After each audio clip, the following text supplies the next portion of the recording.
Hey everybody, welcome to Camel Suit Chat.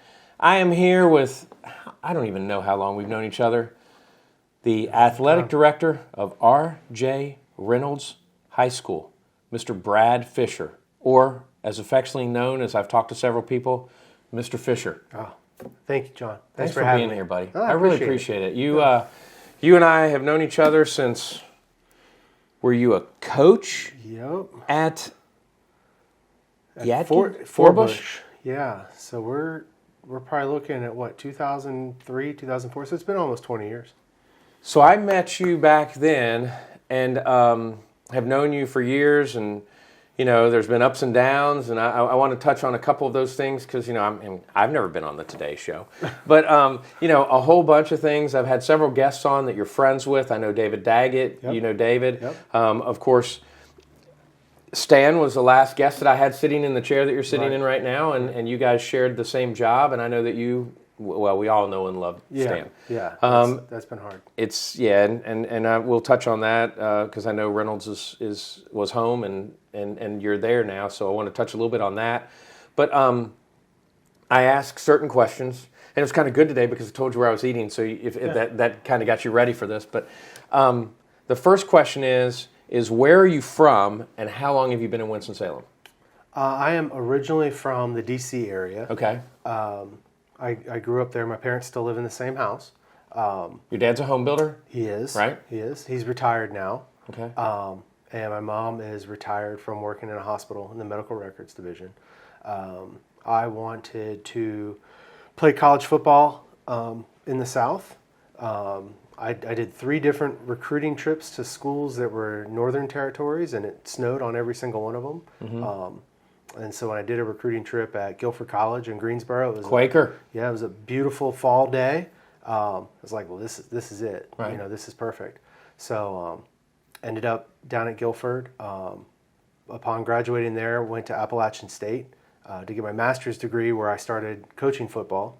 And I met the head football coach at Watauga, Mike Probst, who ended up coming and taking a job at Reynolds. Mm-hmm. And so when he took the job at Reynolds, he brought me down here to the Winston area. Right. And there was one little stop in between, like I said, where I was at Forbush High School, but have been in Winston since 2005.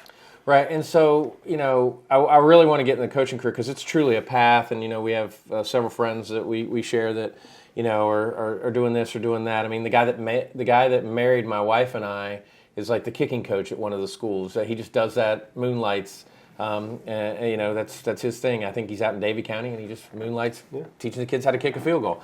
I know what stadium I'd like to send him to after this last week. So, and you'd ask about this. We're recording this now, and it's the 2nd of November. Next week we'll air the Dynamis Vineyards one, which will be the end of season 4, and then we'll start off with Sammy G, and then you'll air after that. So, the next question I always ask is where you like to eat. Well, we have 3 boys that are 7, 4, and 2. So when we say where do I like to eat, it's pretty much who Kids will eat tolerate. Free. No, Kids eat free. It's more who will tolerate 3 wild children running around, and where we don't have to be completely embarrassed in the mess that's left behind. Right. And so one of our favorite stops is Bobo's Deli and Grill. Okay. On Renolda. Right. Andrew's a great owner, and the whole staff there. They're really welcoming, and again, with the 3 kids just bouncing from booth to booth, everybody's real great. So that's usually one of our stopping points. Okay, yeah, I knew that. I you know, the kids eat free now. When you look on, because my daughter's 8, it's like, oh, okay, kids eat free. You know, that's kind of a cool place to go. Yeah, absolutely. But and you know, I was at River Birch before I got here today, and you were complimenting them on stuff, and you know, as I said, Sammy's been on with Fratelli's, and we're very blessed, and that's one of the things that we talked about in his interview is how blessed we are with different and good places to eat here in this area. Yeah, absolutely. It is a foodie town. It is. Yeah, it is. And then, what do you guys like to do? Because I know besides your wife wanting everyone to know that she's a Salem graduate.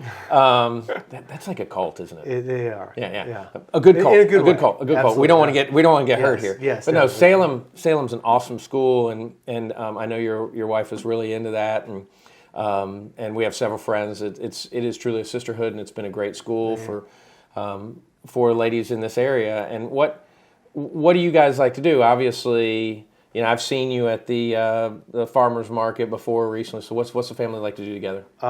Again, it's just what can we do to get the kids out and get them tired so that they'll take a nap. So yes, it's activities to get them out and get them doing something. We've tried to do team sports and stuff, but the younger two really aren't at that stage yet. Especially our middle child, he did a year of kiddie soccer where it's just a little 4-on-4, and most of the time he was Cornholio from Beavis and Butthead, where he would just pull his shirt up over his head and just run around the field. So the coach and me, I was like, we need to take a step back because I want more seriousness. So the Beavis and Butthead reference, that's a first. I love it. Okay, good. And then as a coach, that had to be nerve-wracking. It is, extremely. My oldest... Just pay attention. You can do it. Yeah. Well, my oldest, his first year of playing soccer, he was probably only 3, maybe 4. And all he wanted to do was sit in the middle of the field and eat goldfish, you know. Right. And so I have to remind myself, I'm like, they're 4, When you read they're not serious athletes yet. So. Yep, but when you read any book on that, because I've coached Laura's soccer team a couple times, they all say, daisy pickers or whatever like that. It's like you got to understand they're going to be kids. They're going to, and then you're going to have the one kid that's at that age. You already know who's going to be amazing, mediocre, and do something else. Yeah. In whatever sport it is. Yeah. And we all have talents. It's just that helps us determine what they are. That's what we're trying to find their path. What's best for them. But our middle child, he loves drawing and playing with colors. And the older one, he really likes to swim. That may be where he goes. So I got to get some kind of ball into the hand of the youngest one. That'll be my goal. Well, okay, so you do something very interesting. And I don't think people understand exactly what you do. So I want to take everybody back. And so we are graduating from high school in the D.C. area, and you've decided, I'm moving to North Carolina, I'm going to play football for 4 years at Guilford. Right? Yes. So you come down here, and I mean, since we are friends, I know you just had you just went back for homecoming or something at Guilford and ran into a bunch of your old players and stuff like that. And so I'll touch on one aspect of it is you look a lot different than the first time I met you. Yeah. Okay. And so it's almost like who was the lineman for Carolina? I went to a basketball game and was with one of my friends that works for the Panthers, Jordan Gross. Okay. And it's like you see Jordan Gross in all these pictures, and then all of a sudden he loses his weight, and it's like, who are you? And so I was with somebody that was a coach with him, and he's like, are you kidding me? Yeah. But I mean, that's what's happened to you. You're a totally different person. Yeah. All right? So I want to talk a little bit about that. Okay. But how do we... After we're doing, and what position did you play? Were you offensive line? Okay, that's what I thought it was. One of the lines. So you're offensive line, and you're a big guy. You're pushing people around, and then you decide, I want to be a teacher, or how'd that come about? Well, it basically came about when I was in graduate school, and I was, like I said, I was coaching football at Watauga, and realized that I'm not going to find a traditional 9-to-5 job that's going to let you leave at 3:00 to go coach. And so at that point, it shifted gears and started pursuing a teaching license. Right. While in the classroom at the time, coaching football and getting a teaching license at night. Okay. Because that's the only way that I was going to be able to coach is to actually be in the building all day. And with doing that, what is so special about coaching? I wasn't. There's your T-ball with the basketball on top of it. Question there. Well, I wasn't able to. I wasn't ready to give up football when it was all done, and it's one of those things that you do something and it becomes a part of you, and it's almost like part of your identity. And so there's been a lot of things that have come up on social media in the past couple of weeks as the football seasons are ending, and a lot of people are commenting on seniors and senior nights and things like that, and you can play golf forever. You can pick up a basketball and go play with your buddies forever. But when you have a helmet on and shoulder pads, there's a small window of time that you can do that. And it's hard for people to truly understand that when that's over, it's over. And so a lot of it is give a little bit more grace and time to those senior football players, because they'll never be able to do something like this again. To where other sports you can continue to do that for life. Pick up soccer games, Right. you know, on Sundays over at the fields and stuff like that. Right. There's no pick up football games. Right. And so to circle back to your question is, I wasn't ready. And at 22, having done something every day since I was 8, right. I was like, how do I stay involved? And so I started coaching and fell in love with it and be like, this is where I need to be. I need to be involved in athletics. And so when I was getting my master's degree, I got it in sports administration, with the idea that I would be involved in high school athletics as a career. Right. I learned this recently that, like, basketball goes over the semester, and so you have to check eligibility and stuff like that, whereas in some of the others don't. You were saying what the winter sports are? Or? Yes, we have basketball, swimming, indoor track, and wrestling. Okay. And those kids, they've got to keep their eligibility up for 2 semesters, where other sports are just 1. Okay. So our practices all began on Halloween, and so we're checking those kids' eligibility for this semester. But once we hit like the MLK holiday, we'll start a second semester, a new semester, and so then we have to check it again. And so that's something that we, warn the kids and the parents is, you've got to stay on top of your grades, because the last thing you want to do is 3 or 4 weeks to go in the season to be pulled from the team due to not keeping your grades up. Right. All right. So I have struggled with weight over my life, and I know you have too. So I definitely want to touch on that. But we're just going so far down this path with athletics. I think what I really want to kind of dive into what you do. So you were at Forbush, then you come to Reynolds, and by the way, you've gotten fancy on me now because you're not saying the name of the school that you first taught at right. It's Wadaga. You know that. Yeah. You know better than that, young man. But so with you come here, I know one of your goals was to be a head coach, and if it wasn't yours, I know a lot of people told you should be the head coach. But in regards to that, what made the switch to what you are now, and how does that happen? I did have the goal of wanting to be a head coach, and then the more I was involved in the school, the more I really fell in love with the administrative aspect, right, and being involved with all the sports. And so that's kind of where I shifted gears and took a step back from coaching. I was also coaching tennis, right, boys and girls tennis at the school. You won the state championship as the tennis coach. Yeah, 3 years in a row. 3 years in a row. Yeah. Yes. They call that a three-peat. There's another school that did that in football. What was up in Boone? That's right. Yeah, that's it. I couldn't remember, folks. Yeah. Yeah. So once I realized that that's kind of the path that I wanted to go, right, took a step back from coaching and was the assistant athletic director until the previous AD retired. Right. And our principal, Dr. Pascal, called me in the office, and as he was getting to retire like the next week, he basically said, the last thing I'm doing in this job is I'm going to name you the athletic director. Right. So how old were you at the time? 33, 34, right, somewhere around there. And had you met Carly yet? No. Okay, yeah. No. So you single? Yeah. So, we met and got married when we were like 35. Right. So we consider ourselves to be like older parents. Right. And so, for those of us that don't know what you do, I know one thing you do, and that's the craziest. You go to everything you can. Everywhere that we collect money is where I am. Yeah. You have to be there. Yeah. You have to be there to pay the referees. And not the paying the referees you guys are thinking about. He actually literally has to deliver the checks to the referees and stuff like that. So, you hire and fire coach. I mean, it's crazy. Yeah. All right. So so it's the doc is retired now, and you are the athletic director of RJ Reynolds High School. Yeah.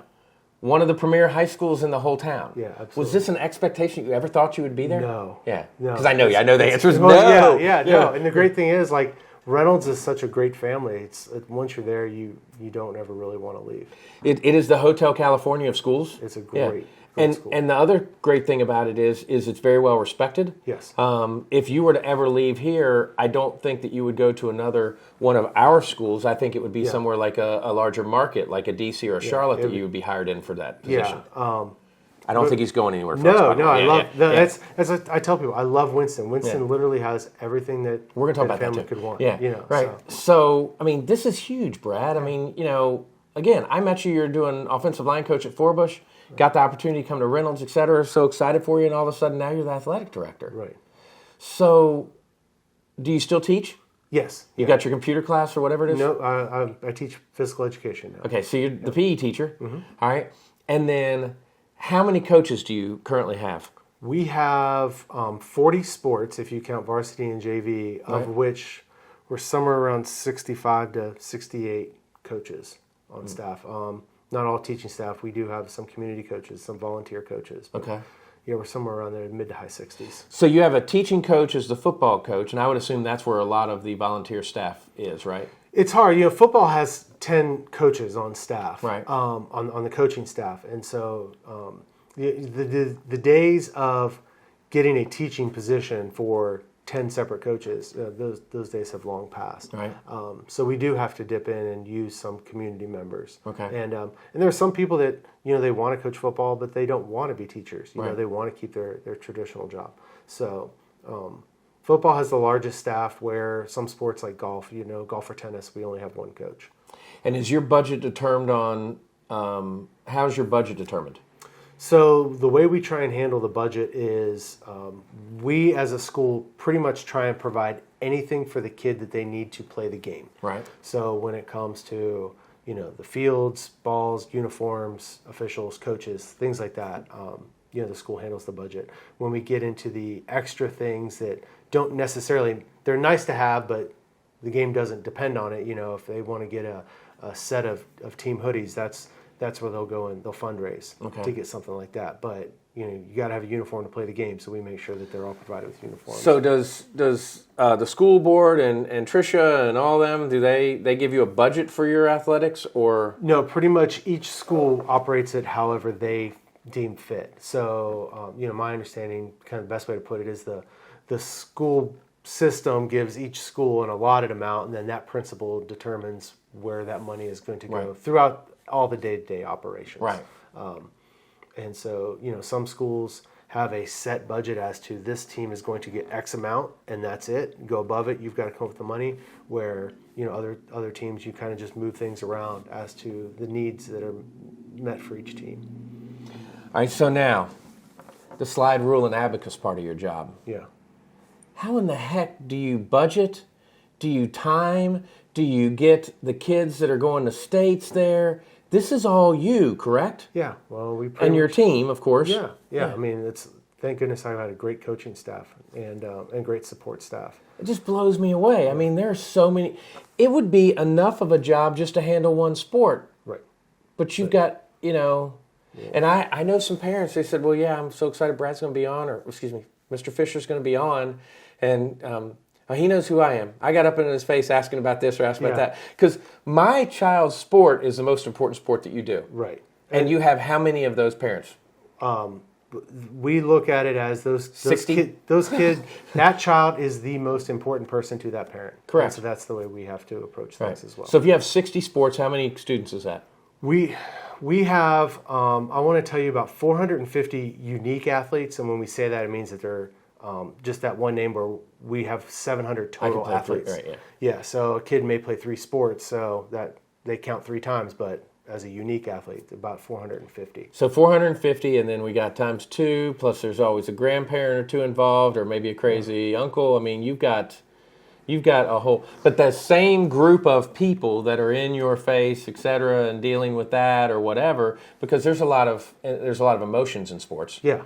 They're the same people that will do anything in the world for you, aren't they? Absolutely, 100%. Yeah. And so when we have those high emotions, when we have our preseason parent meetings, we tell them, we've got to have a 24-hour rule. At the end of the game, you can't go up and talk to the coach until 24 hours has passed. You've got to give time for all cooler heads to to come out. What a neat idea. Never heard of that. Yeah, that's the best way, because things will be said in the heat of the moment, and people take things hard, and if we can have that cooling down period, a lot of times a lot of the issues are resolved without even having to come to meetings. Okay, that's cool. Yeah. So I know also that there's a disparity among sports, and cheerleading may not get the same as football, or basketball may not get the same as volleyball, or things like that. How do you handle that as well too? Well, so that's where we try and let everybody know, like, you're on this kind of rotation, this kind of basis. Right. As it concerns uniforms, everybody gets new uniforms pretty much every 4 years. Okay. And so that way we're not buying 21 different sets of varsity uniforms and having to do it every 4 years. It's 3 teams this year, 4 teams next year, and we budget it that way.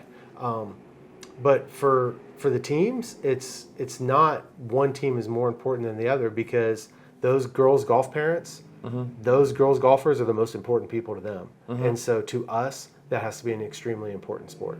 Just like football is an extremely important sport to the school, the community, the parents, the players, the coaches. That is my role as an athletic director, is they're all extremely important, and one is not more important than the other. Is the money that's collected at the games put back into the athletic program? Yeah, it's basically the money that comes at the gate is what we then use to fund the next, kind of like the next game, So football is the money maker for the school. Yeah, football, at Reynolds, our 3 biggest sports are football, basketball, and lacrosse. Those are going to bring in your highest gate revenue. Because we're going to have sports that naturally don't have a gate. We don't sell tickets to tennis matches. We don't sell tickets to cross-country matches. But those kids still have needs, and there's still things that have to be provided. So that's where those other sports, those gate revenues are kind of moved around so that we can buy things for those other sports. So who's on your staff then? So you have, you're the athletic director, then you have... So I have an assistant athletic director, Seth Beal, which without him and the support of his wife, I wouldn't be able to. And who's that? His wife is Nicole, and she's our head guidance counselor. But Seth is fantastic about being able to step up to the plate and cover things, and cover games. And then we also have another part-time assistant AD. His name is Bruce. And Reynolds is unique in the fact that we play home games all over the city. We don't have anything truly at home except for our gymnasium. By the way, that's going to be my next question. I figured that was you knew it was coming. Yeah. But let's just take the fall for example. We may have a JV football game, we may have a soccer game, and we may have a volleyball game all played on a Thursday night in 3 different parts of the city. And there's nowhere that one person can be. So that's where I'm able to rely on those guys to be able to step up and help me cover all those events, so that we have administrative coverage at those things. Right. It's once we're able to bring a stadium home, which is stadium. That's a neat idea. We'd love to have it. All right, so let's talk about this. So Deaton Thompson. God, I was friends with him, Homer. So what a great man he was. Yep. And he and to have that stadium there, and all this starts going on with regards to, don't do this, don't do that, and we're talking about private property rights. I mean, this is near and dear to realtors. I mean, if I own the property, then shouldn't I be able to do what I want to do on it and stuff like that? So in the original drawings of the high school, there was a place for there to be a stadium. There was. And then all of a sudden now, because you're going to put a stadium in, it's going to ruin the lives of everyone in the area.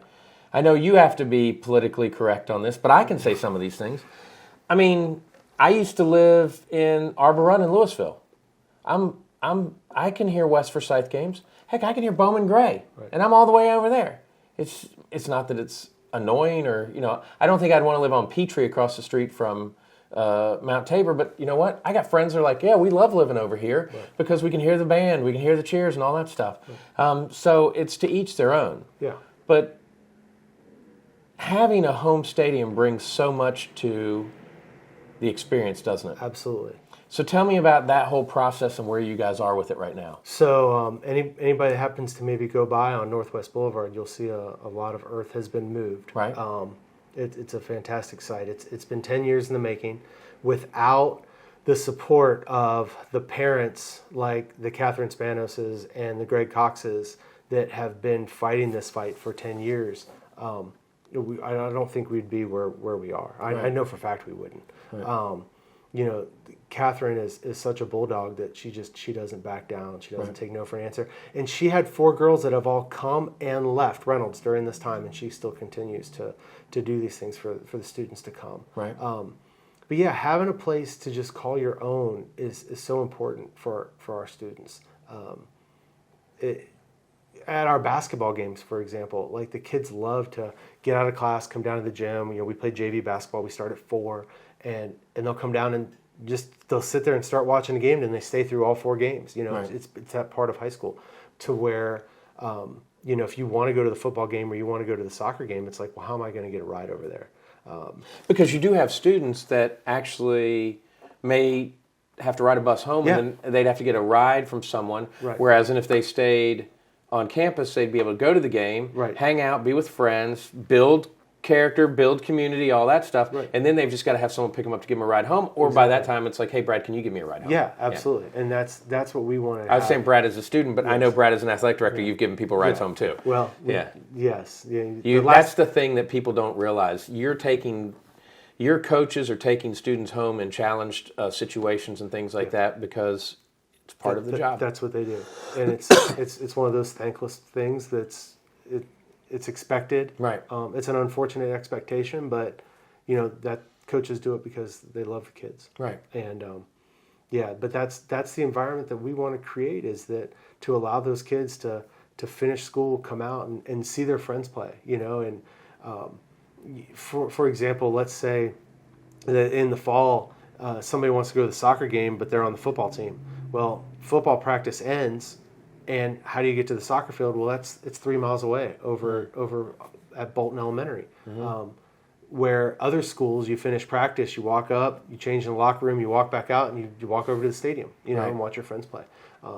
And kids want to have their friends there. They love having their parents there, and they love having their friends there, and they want to do these things in front of their peers. And that's something that our students haven't been able to do or experience. And so, we're really excited to when we open this to have that for our kids. Graduation at home. Yeah.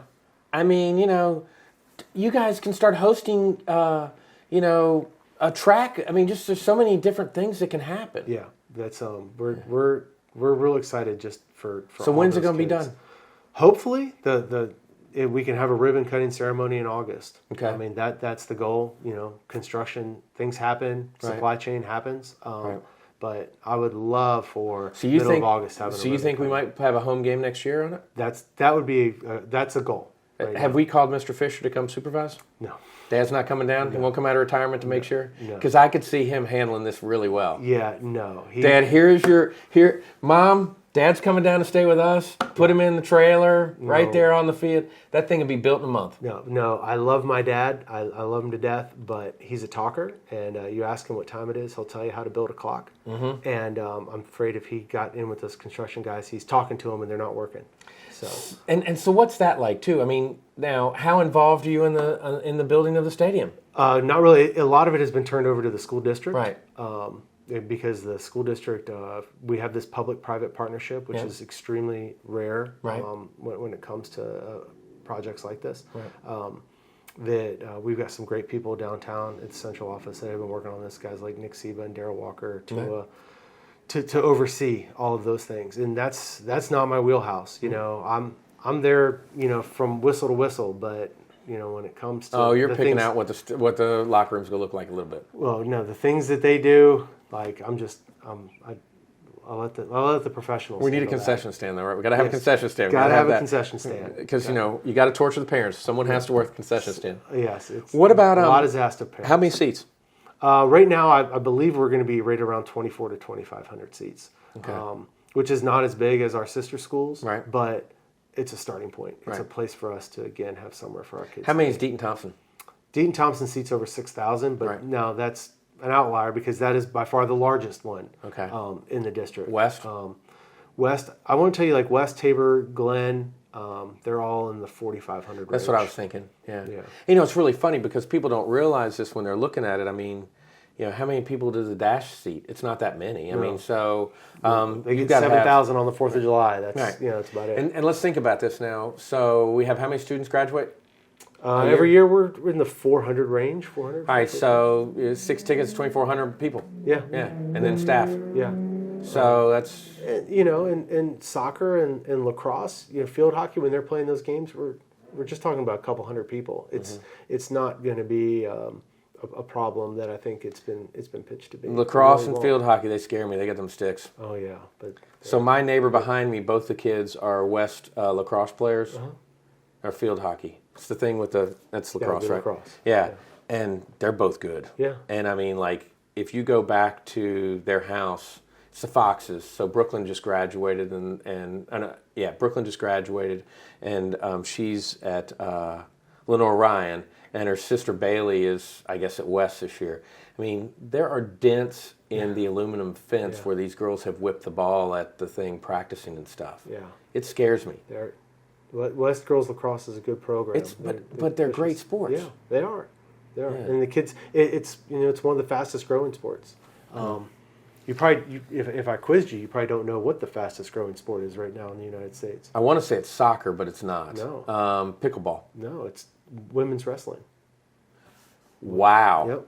Women's wrestling is the fastest growing high school sport right now. Are you serious? Yep. And so next year it'll be a sanctioned sport in North Carolina. It's the first sanctioned sport they've added in almost 20 years since they added lacrosse. And that is a sport that I would never, ever want to be in because they will kick your butt. Yeah, absolutely. Yeah. But Now, okay, I want to take a break here in a second because, we got messed up with the glitch with the battery dying. But I want to ask you about hiring and firing and coaches and different stuff like that. I mean, that's the unfun. yeah. And it's the fun part because you get to hire somebody. But how do you make those kinds of decisions and things like that? You had interviewed Mr. Elrod here, Yeah. and he always had a great saying that he would say, "The principal hires and the principal fires." Right. So those type of decisions always come from above me. Okay. So I can bring my recommendations, but ultimately, Mr. Freeman, who is our principal, who is fantastic, an awesome principal, ultimately he has to make that decision. Right. So Yeah, because it is interesting, and as we go around, through high schools and colleges, I mean, there are high school coaches that are gods, yeah, but they still have a boss, and that boss is the principal of the school. right. But I'm sure you're involved in all of that, and you're in the interview process and stuff. And then, I mean, is it such that do you have expectations of a coach, and if they don't meet those expectations, is the principal and you guys do that? Yeah, and we have an end of season meeting with all of our coaches, and we talk about things like that. But I've been really blessed that the coaches that we've had at Reynolds have been there a long time, and a lot of them don't want to go anywhere, and I don't want them to go anywhere. Right. And again, it just goes back to that family community. Reynolds is kind of the place that everybody wants to be, and so. We've really been blessed with a lot of really good coaches in our sports. It said a lot where Sam's funeral was. Where Stan's funeral was, didn't it? In Reynolds Auditorium. Yeah. The 1,700 seat auditorium. Yeah. It said a lot, and it is about family. All right. Let's take a quick break, and we come back, and we'll start talking about you and I. Obviously, you're the expert at it. I'm just learning, but with regards to weight loss and stuff like that, and running and all that, because I think you're an inspiration to people, whether you want to believe that or not. I know you well enough to know that you don't think you are, but there's some cool things in them. So we'll be right back with more Camel City Chat and Brad Fisher. Welcome back to Camel City Chat. I'm here with Brad Fisher, the athletic director of RJ Reynolds High School, and we've been talking about all kinds of subjects. And one of the things that's really near and dear to my heart is, as I said, when I met you, you're a bigger guy. I'm in the middle of a weight loss journey too right now. Tell me about that. What happened? What clicked that you? And I want to see if it's the same reason that mine clicked. You share whatever you want to share weight loss wise. So what'd you weigh? If you want to share that. Yeah, no. I hope that the thing that made you click wasn't my wife. No. Yeah, Carla was. She's special. She's a wonder. She's freaking awesome, and you're really so lucky. is. Yeah. Stan had. I want to talk about Stan Elrod for a minute. He would always say a quote about Linda, and it was the best decision he ever made. And then it just makes me think about the same thing with me. Like, the best thing I ever could have done was find Carla. So let me tell you something. The phone call to his daughter after it happened to say, I have an hour's worth of footage of your dad. right, I'm going to send you unedited, where all he talks about is your mom and you and your brother, is the greatest gift that I could ever share with you. right, And, I'm crying talking to her on the phone, and she's the stoic one being all, but it's amazing to me. I said, I've got an hour of him talking about how much he loved your mom, he loves you kids and stuff like that. And you're absolutely right. You knew where he stood with things. right, And he stood that way because of her. right. Yeah. And so I'm the same. Like I said, the best thing I ever stumbled into was her. And so, we had just gotten married, and we were in our mid-30s, and it's like, okay, if we're going to start a family, we need to get on this. And it's like, well, hell, if I'm going to have kids, I need to be around. Same reason for them, yeah. And so that's the idea that it's funny when I started the journey. It was almost about a month or so later when she said she was pregnant with our oldest. Right.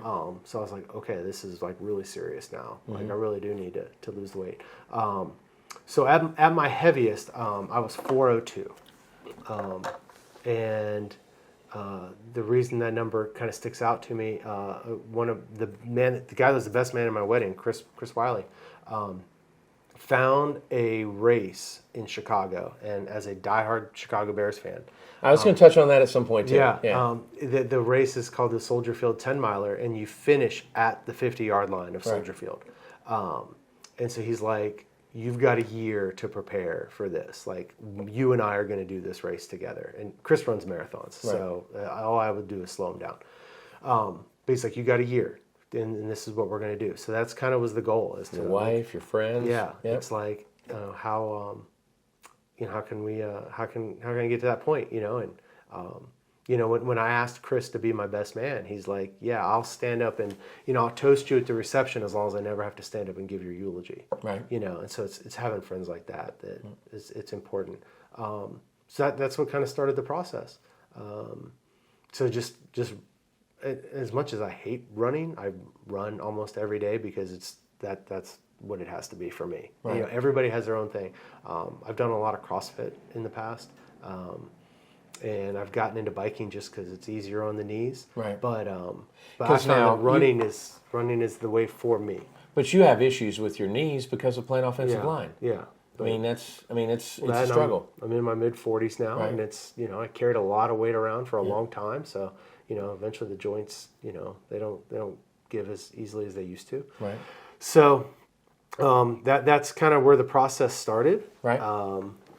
And no surgeries. No, not at that time. No, we hadn't. We started all the way, from ground zero. Right. And like I said, that was spring of 2014, and then my oldest was born in February of 15. Right. And then you had said something earlier that we had an English teacher that worked for the Winston-Salem Journal.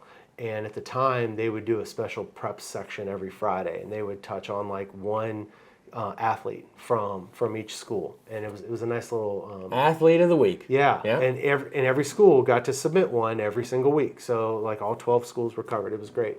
And so Steve, who was our English teacher who wrote for the Journal, said, you know what, we're going to do a special edition of people that, not the athletes, but maybe people behind the scenes.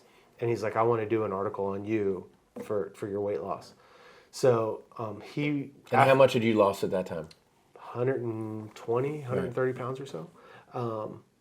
At some point, somehow that article made its way to New York, and I got a call from the Today Show asking me to come up, and they would do a segment like once a month. With Al Roker? No, it was, I can't remember her name now. But he was losing at that point. He was losing a lot of weight, yeah. Yeah. But the lady that did the segment, she's about like health and fitness and different types of foods and stuff like that. So yeah, they kind of called out of the blue, and I had flew up to New York Right. and was on the Today Show, and that was a cool experience. Right. That was fun to do.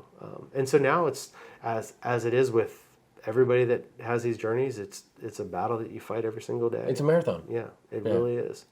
I went to lunch, the lunch, and it's like, now I'm thinking, all right, well, I better be eating popcorn tonight because, I weigh every day. Do you as well? No, Thursday mornings. Okay. Always on Thursday I weigh mornings. every day because I can adjust right now. My heaviest was 245. I'm down to 210 now. And I'm really watching what I eat. And, I want to get down to like 195 or somewhere around there. The other thing that people don't realize when this stuff happens is like, oh, Brad, be careful, you're getting too thin or whatever like that. And it's like, it's my weight loss journey. Right. Either compliment me or don't say anything. Yeah. Because people don't realize how much those compliments, or backhanded or forward, can knock you off the track too. Yeah. Well, I think people, they mean well, but somebody will come up and like, well, did you mean to? Like, did you get sick? Is that why you lost the weight? And I'm always like, no, I got 3 kids. Yeah. Like, I got a long time I need to be around for those guys. Right. Like, that's the goal is, I don't want to leave Carla to have to raise 3 boys. So. She'd kill you again. Yeah. Ain't that the truth? But no, so what do you do? What's different? So when I first started, a lot of it was calorie counting, using apps, and running. Couch to 5K. Yes, I did a couch to 5K, right. And I just remember, oh my gosh, the Fleet Feet program. I can't say enough about what Emily and Keith do at Fleet Feet Winston-Salem. But when I started this journey and it's high 300 pounds and running that couch to 5K and having like the grandmas that were running it and they would like give you a high five and they're like, oh, you inspire me. And I'm like, I hate this. I hate every step of this. Right. But they meant well, right. And that's where it's like, now is like, I don't necessarily track everything as diligently as I should, right. But I know I've got to go out and do some form of exercise. And so this past summer, I did 2 different half marathons, one in Chicago, one in San Diego. Right. And then I did my first triathlon this August.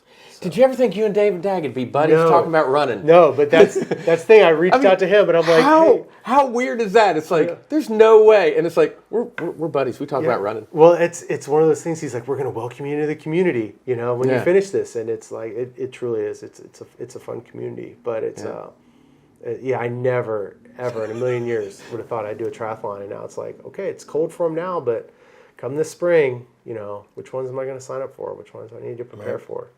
So you swimming at the Y? No. So I've kind of backed off the swimming. We do more summertime, like outdoor pool. Right. But so now it's just biking and running. But yeah, once Memorial Day hits, I'll be back outside. Can you doggy paddle in the swimming? Because I don't swim well. So I mean, I can float and I can do all that stuff. But. That was my first experience. My triathlon was at Oak Hollow Lake in High Point, and I had a couple. You got in that water? Well, that's the thing. A couple of people are like, your first triathlon, you're doing an open water swim? And I'm like, well, I don't know any better. Like, what does it matter? And it's like, yeah, you get out there and you have 20 people around you kicking and you're bumping into them and you're kicking them and they're kicking you. And I'm like, yeah. My first 100 or so meters out, I'm like, this is awful. Like, I need to find the rescue canoe. Like, it's over. Like, I'm 2 minutes into this thing and the triathlon's over. I can't handle this. But once everybody kind of separated out, you just kind of get into your groove. But we were in reserve training, and they put you in a pool, and you're supposed to put your head underwater and stay there until they tell you to bring your head up. And it's like you take your bibs and you go like this, and then you go underwater, and then you use the back of the air that's trapped inside of your clothes to keep you floating. And somebody bumped into somebody, and the guy brought his head up. That's a week of pool training every morning before you do anything else for that guy.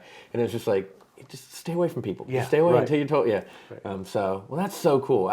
I'm not a bike rider and I'm not a swimmer. Now I do run, but I haven't run. I ran the Disney Marathon in 2008, I think it was. Okay. And I don't know if I ever run another marathon, but I want to get back a little bit into running. But I went and worked out. A friend of mine has a personal trainer, and I went and did that. I did an assessment. I can't walk. and it was 2 days ago, and that was just the assessment. But I mean, when you think about what they've asked me to do, I should be able to walk. Right. So, we're talking toe touches and lunges, no weight at all. Right.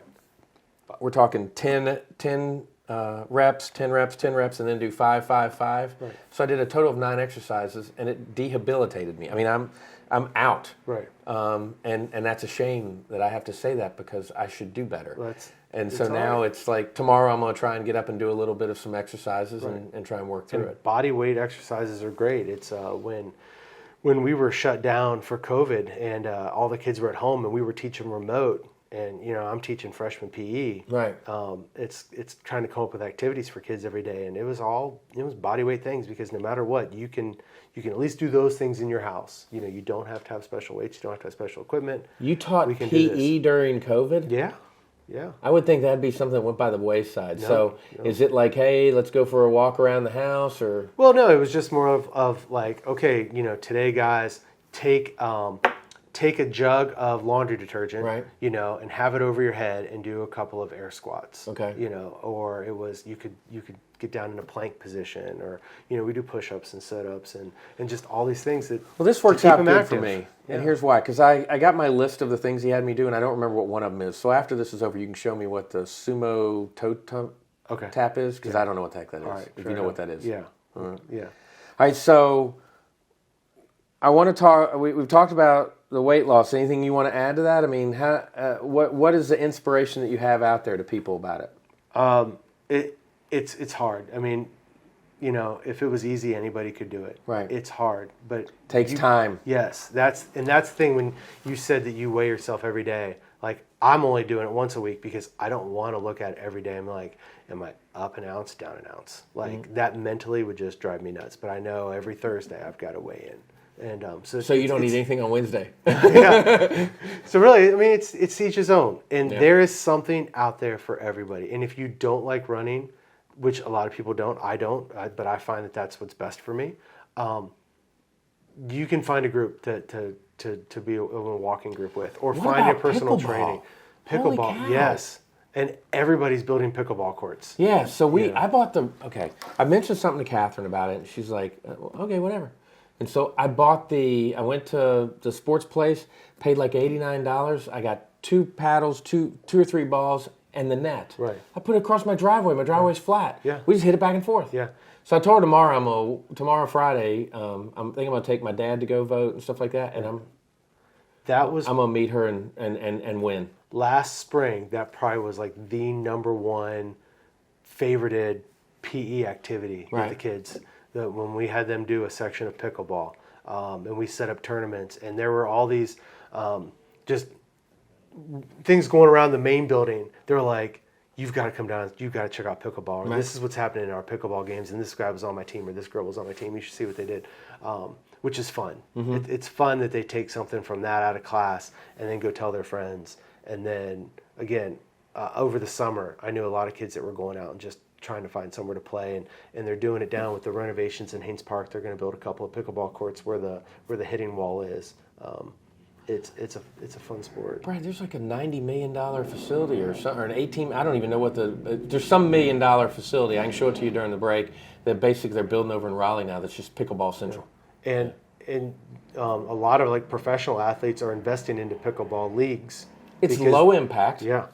Yeah. And it's the new fad. I mean, you work as hard as you want to. Right. Yeah. It's not a ton of movement. Yeah. It's half the size of a normal tennis court. Let's take a quick break, and then when we come back, I want to talk a little bit about Winston-Salem and why you love it, and touch on a couple things. I think we got about 10 minutes left. Okay. Sure. Yeah. We'll be right back with more Camel City Chat. Welcome back to Camel City Chat. Finishing up here with my friend Brad Fisher, who is the athletic director of RJ Reynolds High School, and is also a lifelong Chicago Bears fan. And as a Detroit Lions fan, I can sometimes give him grief, but not very often. And so as a Panthers fan, I can sometimes what the heck's going on with your Bears?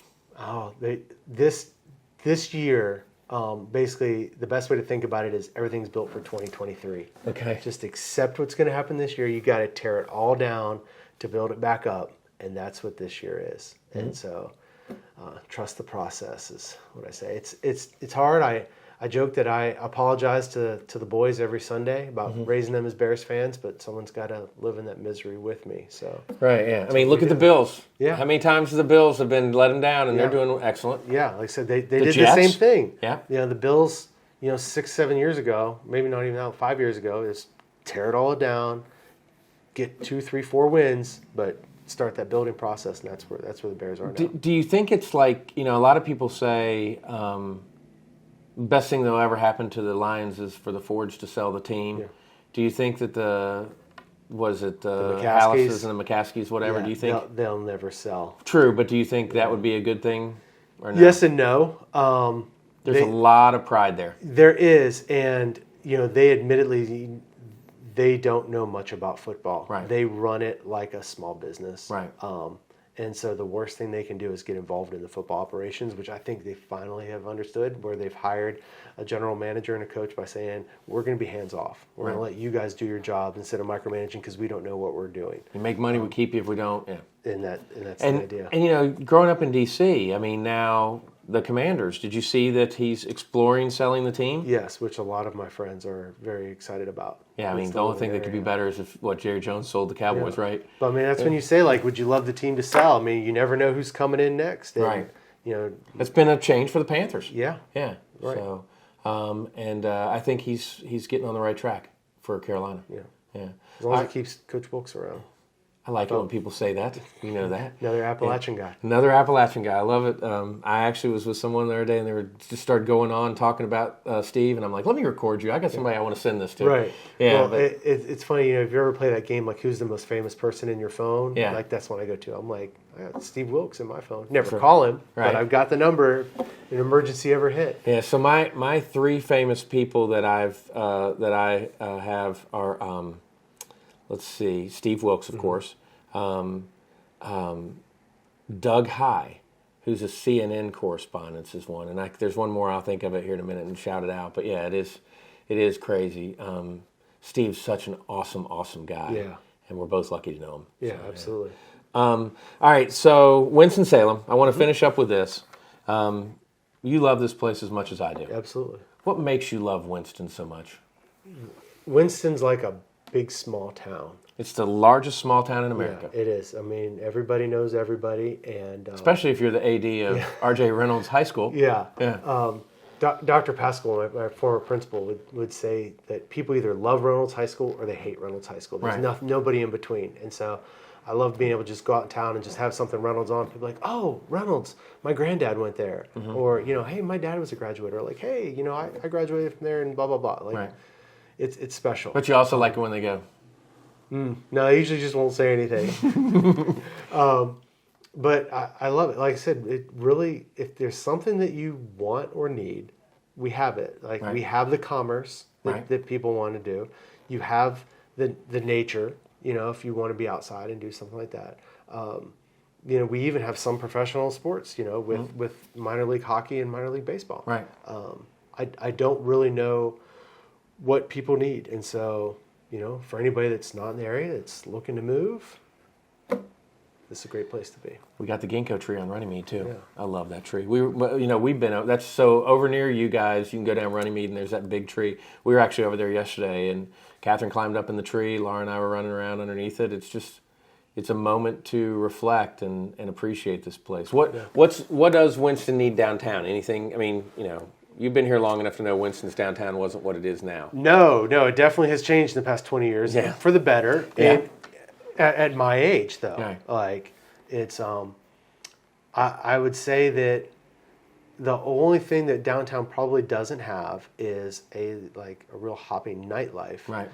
But I've passed that time. I'm not part of that scene anymore, so I don't miss it. But I'm sure there's other, younger people and singles that would like to. I don't really hear about people going out clubbing anymore as much. Well, we're not in that. We're not in that age group. Yeah. Yeah, we don't get invited to go clubbing anymore. Right, yeah. We're all married men. But what about I'm assuming that you're you've had a beer, the pizza, and the coal pit, and turned around and had the kids run across from Bailey Park and stuff like that. It's nuts, isn't it? Yeah, absolutely. That was I love the Gears and Guitars. Like Yep. this past year, one of my favorite bands of all time, Cowboy Mouth, came, and I remember that. I was able to take my 7 and my 4-year-old, and just have them experience a Cowboy Mouth show. And afterwards, they got to go up and meet the lead singer and get their picture taken. And to them, it's just another guy that Dad made him take a picture with. Right. And to me, it's like it's great that like we have this small community, this small thing that we can have a nationally touring band come through and they stop and take pictures with people's kids.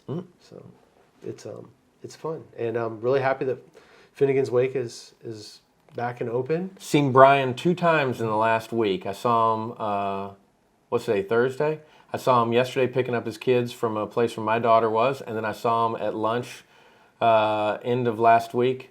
I think it was at ACDC. No, excuse me. Who was it? Iron Maiden was in town, and my friend was in town with my goddaughter, and so I got to spend some time with them, and Brian was there too, and I've sent him the request yesterday.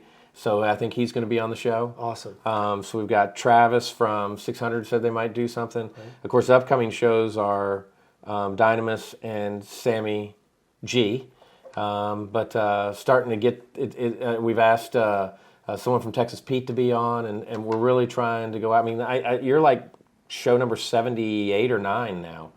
Never imagined that this would be that way. I, of course, want everyone to like and subscribe and all that stuff. But I mean, I've gotten some really nice things out of it. My goal was just learning more about Winston-Salem. Like you're different. I already know you, but it's great to see you and catch up. And so we made time to see each other. But some of these people I'm meeting for the first time and just loving their love of our town. Yeah, and I don't know if you've seen it, but that Texas Pete facility that they're building up there is huge. I used to go over to the Indiana place, the one in Indiana, and you could get a box of the mini ones to take with you and stuff.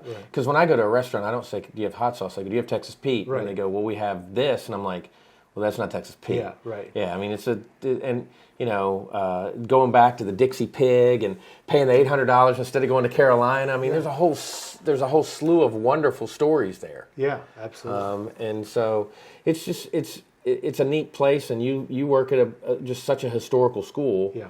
We're turning 100 in January. That's crazy. You guys doing something for it? Yeah, huge centennial kickoff will be coming.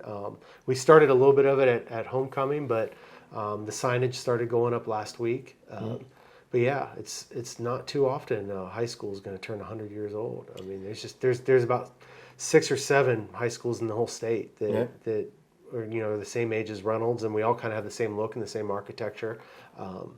But it's special to be a part of this. So I want to ask you one question. I don't want to ask it like I have in the past. So what I'd like to ask you is this: is what do you got left to do? I think that's what's Brad Fisher have left to do? Gosh, what do I have left to do? Yeah. So I mean, you're planning. I mean, now, I'm hoping you're going to retire from Reynolds as your athletic director in another 30 years. But in September of 2032. Okay, so is that when the party is? That's the plan. But the thing is, with such young kids, like my oldest will be 11th grade, my youngest will be 6th grade. So I got it. Yeah, you've got 6 more years. So when your youngest graduates is when you're retiring. Yeah, just do it that way. Okay. I love that school. When's Carla retiring? Because that's the more important thing. Bless her heart. She has such a stressful job, but she finds so much joy in it. Yeah. That she's doing great things with it's the give back, isn't it? Yeah. I mean, it's the personal gain. Yeah. So what obviously you want to we want to win state championships in every sport. Well, that's always a nice goal, but it's not necessarily always about wins and losses. It's about creating an excellent atmosphere and an excellent program, and there's sometimes that the ball just doesn't bounce your way. We had a really highly ranked soccer team this year that got upset in the first round.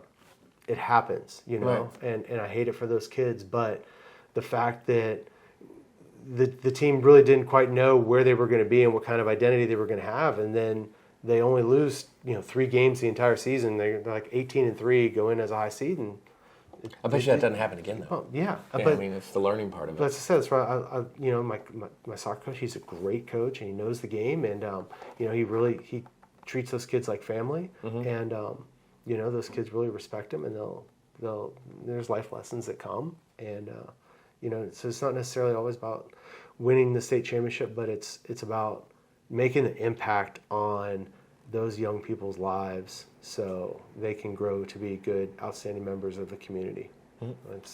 I was going to say, every year you save a kid, whether you know it or not. Right. And so you got at least 15 or 20 years of that left. Yeah.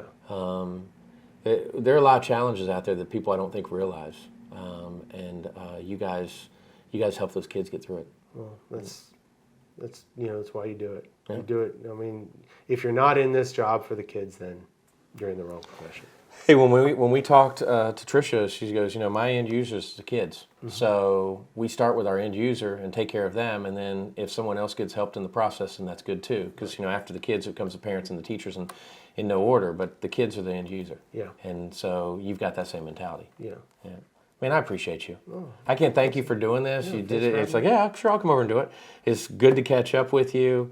Think about you, and you guys had to go to zone, didn't you? You could have gone man to man, but you had to go to zone.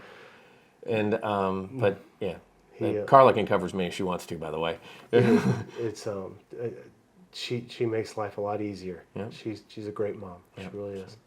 well, I appreciate you being here. Yeah. I want to thank Smitty's Notes. Check him out online at smittysnotes.com for always putting up our shows after we air them. And I appreciate Brad Fisher. Again, if you want to see Brad, go to any Reynolds sports game, and most likely he's going to be there. And we'll be back next week with more Camel City Chat.